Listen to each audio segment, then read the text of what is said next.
Okay, let's talk about multiplying integers. So the vocabulary word today is just called multiplicative identity. And remember that word identity. It's like when I look in the mirror and I see myself and I haven't changed.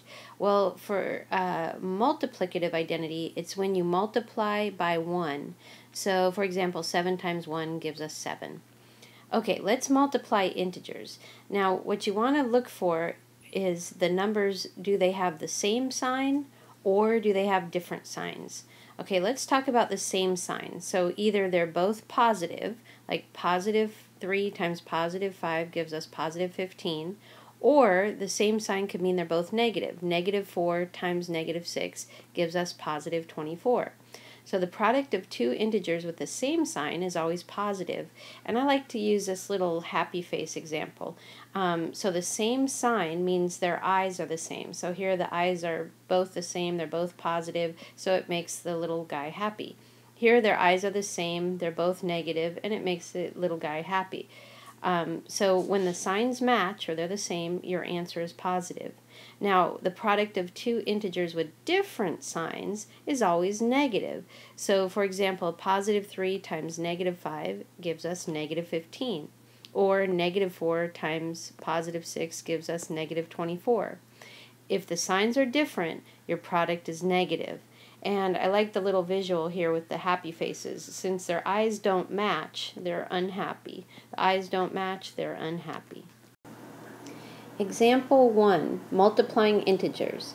So look at A, positive 5 times negative 6. Well, the signs are different, so it's negative 30.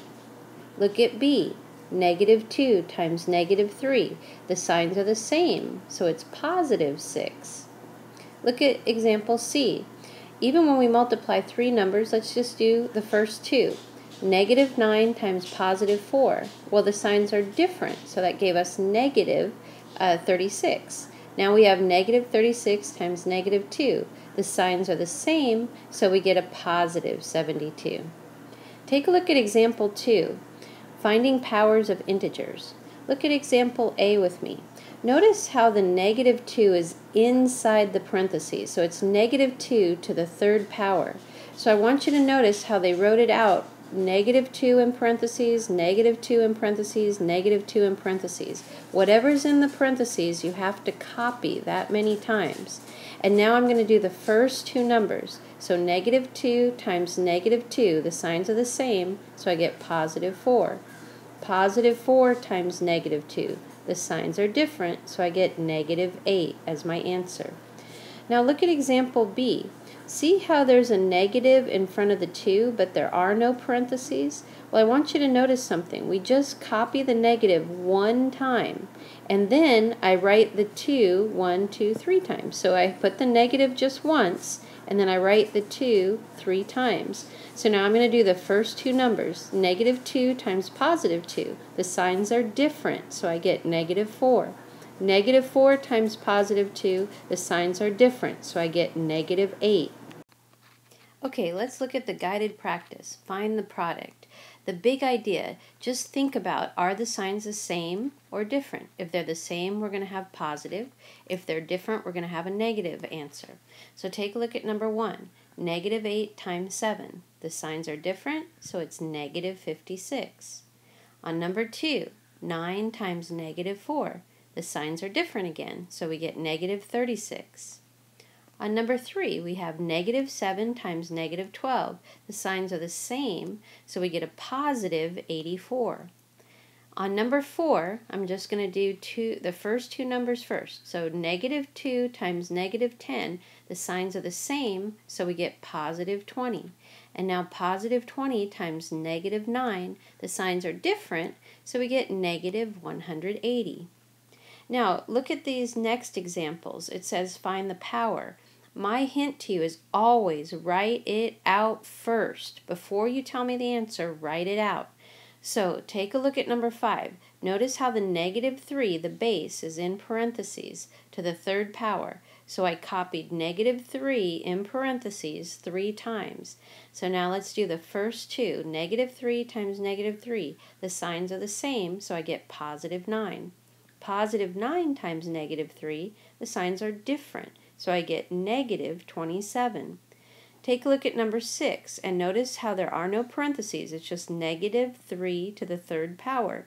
So I'm only going to write the negative once, but notice what I did. I wrote the 3 times. So now take the first two numbers, a negative 3 times a positive 3, the signs are different, so I get negative 9. Negative 9 times positive 3, the signs are different, so I get negative 27. Take a look at number 7. Notice how there are no parentheses, so I'm just going to copy the negative once, and I'm going to write the 5 4 times. And so now I do the first two numbers. Okay, negative 5 times positive 5 gives me negative 25. Now look at what I'm doing. I'm taking the last two numbers. Positive 5 times positive 5 gives me positive 25. And now a negative 25 times a positive 25 gives me negative 625 because the signs were different. Okay, take a look at number 8. Notice the parentheses now. So negative 5 is in parentheses to the fourth power. So I copy negative 5 in parentheses 4 times. And then I'm going to group the first two together. So negative 5 times negative 5 is positive 25. And then I'm going to group the last two together. Negative 5 times negative 5 is also positive 25. So positive 25 times positive 25 gives me 625. Okay, let's go over some properties. So the multiplication property of 0 is really easy. It just means the product of a number and 0 is always 0. So negative 2 times 0 is 0. Or for any value of a times 0 is 0. The identity property, remember the identity property means we're not going to change the value of the number.